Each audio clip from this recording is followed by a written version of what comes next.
Okay, so there were questions on problem number 11 and number 17. So I'll go over 11 first. I'm not going to do the table because, well, just not. It seemed like a really easy part. But let's just go over um, eliminating the parameter here.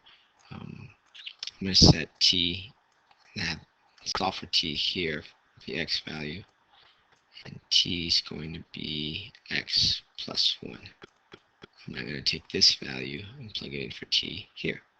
So y equals x plus 1 divided by x plus 1 minus 1, or in other words, x.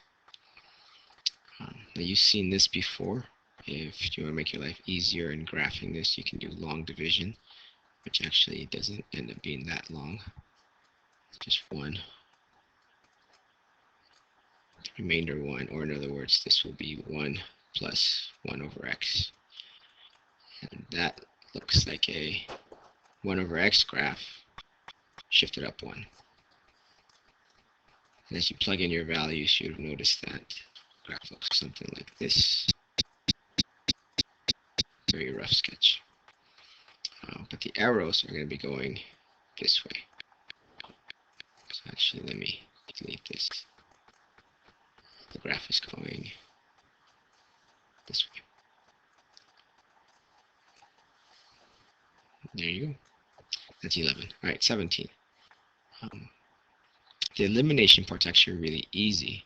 And if I know that x equals secant of theta, I also know that 1 over x equals cosine of theta. Or in other words, y equals 1 over x. That's the easy part. The hard part is the table, or at least making sense of the table and the graph. So let's make our own table here.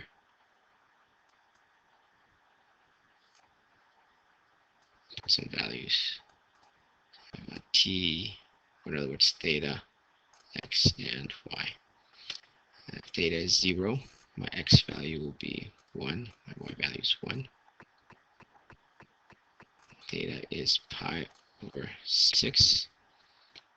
My x value is 2 over the square root of 3. My y value is the square root of 3. 3 over 2. If t is, say, pi over 4, my x value will be square root of 2. My y value is the square root of 2 over 2. And when it's pi over 3, my x value will be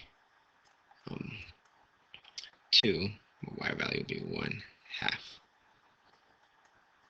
Notice that at pi over 2, my x value is undefined. My y value is 0. So we're going to talk about that here in a second. Similarly, when we have other values for theta, let's say theta being like 2 pi over 3, that's when we go into the negative part. When theta is 2 pi over 3, my x value will actually be negative 2. My y value will be negative 1 over 2. What I want to do is I'm going to take this table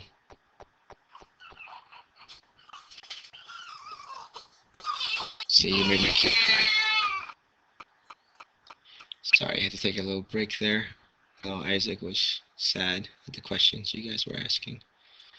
So he was crying. Anyway, we're going to take that and I'm going to show you what that looked like here. Yeah, here's my table. I'm going to plot those points. Our first one is 1, 1.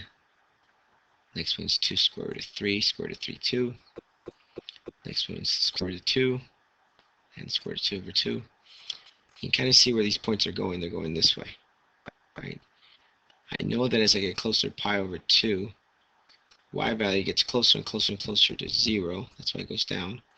And x actually gets closer and closer to infinity. So if we were to keep going between pi over 3 and pi over 2, these points would continue going that way all the way down.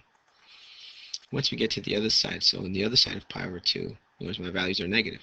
Negative 2, negative 1/2, and so forth. So what we have here is we have a graph that looks like this.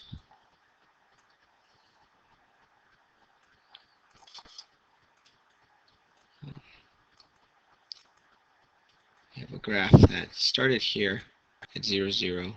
It goes this way. And then one that came this way. And then goes down here. And the direction is this. Okay. So hopefully that will help you with 11 and 17.